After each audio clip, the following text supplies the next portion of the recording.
Pernah kepikiran nggak sih, apa ya yang sebenarnya bikin sebuah keluarga itu kokoh? Nah, hari ini kita bakal ngintip pilar-pilar yang mungkin nggak kelihatan, tapi penting banget buat bikin rumah kita jadi tempat yang sehat dan bahagia. Kita akan lihat gimana hal-hal yang kelihatannya sepele di rumah kita itu ternyata nyambung loh sama tujuan pembangunan berkelanjutan atau SDGs. Yang intinya, ini adalah target global bareng-bareng untuk masa depan yang lebih baik buat kita semua. Coba deh, kita mikir bareng-bareng sebentar. Apa sih kekuatan tak terlihat yang bikin rumah itu rasanya nyaman? Anak-anak jadi bisa belajar dengan tenang? Dan makanan selalu ada di meja? Jawabannya, mungkin lebih dalam dari yang kita kira. Yuk, kita gali bareng. Oke, kita mulai dari pilar yang pertama yang paling dasar banget buat kesejahteraan sebuah keluarga, fondasinya. Dan fondasi itu adalah pekerjaan yang stabil dan punya arti. Ya, secara sederhana, pekerjaan itu cara kita cari nafkah, persis seperti yang tertulis di sini. Tapi, perannya itu jauh lebih dari sekedar cari duit loh. Pekerjaan itu ibarat jangkar buat keluarga. Dia yang nahan biar keluarga tetap stabil. Jadi ini bukan cuma soal uang ya, tapi juga soal ketenangan batin karena kita tahu kebutuhan anak-anak bisa terpenuhi. Ini soal rasa percaya diri buat merencanakan masa depan. Inilah pilar pertama yang bikin seluruh bangunan keluarga kita bisa berdiri kokoh. Nah, sekarang kita pindah ke pilar kedua, sesuatu yang kita nikmati setiap hari, makanan. Tapi tahu nggak, di balik meja makan kita, ada sebuah paradoks yang cukup mengejutkan, terutama di negara kita, Indonesia. Fakta ini, jujur, bikin kaget. Indonesia itu penghasil sampah makanan terbesar kedua di dunia. Bayangin aja, dari semua makanan yang kita produksi, kita beli, sebagian besarnya malah berakhir di tempat sampah. Ini menyedihkan banget, apalagi kalau kita lihat sisi lain dari ceritanya.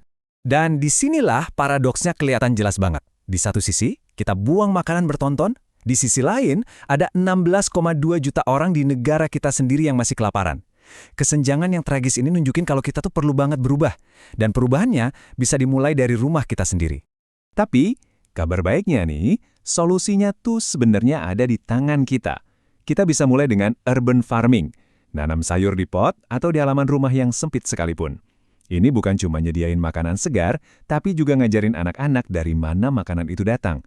Terus, yuk kita kelola porsi makan, ambil secukupnya, hargai setiap suap. Langkah-langkah kecil ini, kalau dilakuin bareng-bareng, dampaknya bisa luar biasa loh. Dan tentu saja jangan lupakan soal gizi. Makanan yang seimbang, ada karbohidratnya, protein, vitamin, itu ibarat bensin buat tubuh dan otak kita. Ini yang bantu anak-anak fokus di sekolah dan jaga seluruh anggota keluarga tetap sehat.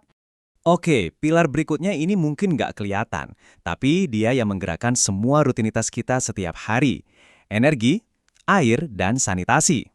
Coba deh bayangin, dari pagi-pagi, energi bantu ibu masak sarapan yang hangat. Energi ada di setiap masakan yang disajikan dengan cinta.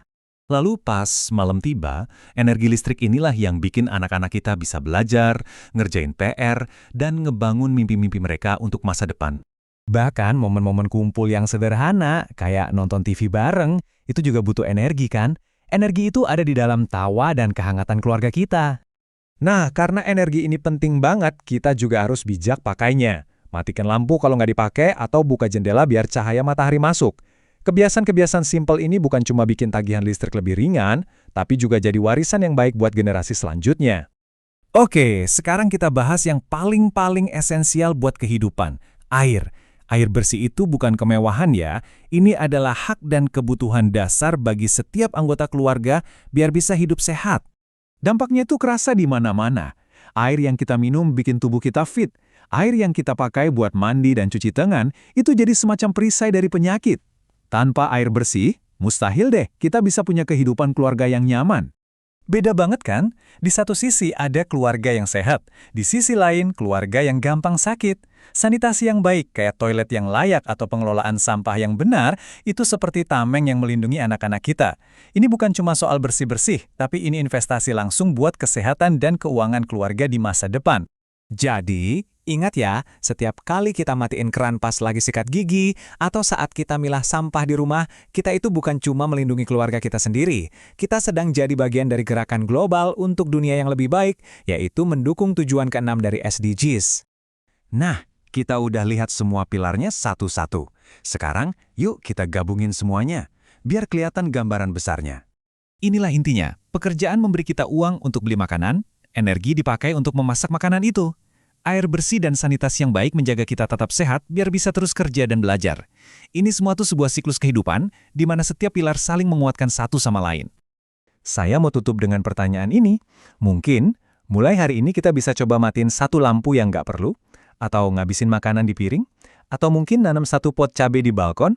Coba deh pikirin satu hal kecil aja, karena dari satu kebiasaan kecil yang dilakukan bersama-sama, kita sedang membangun fondasi yang lebih kuat, bukan cuma untuk keluarga kita, tapi juga untuk dunia. Terima kasih sudah menyimak.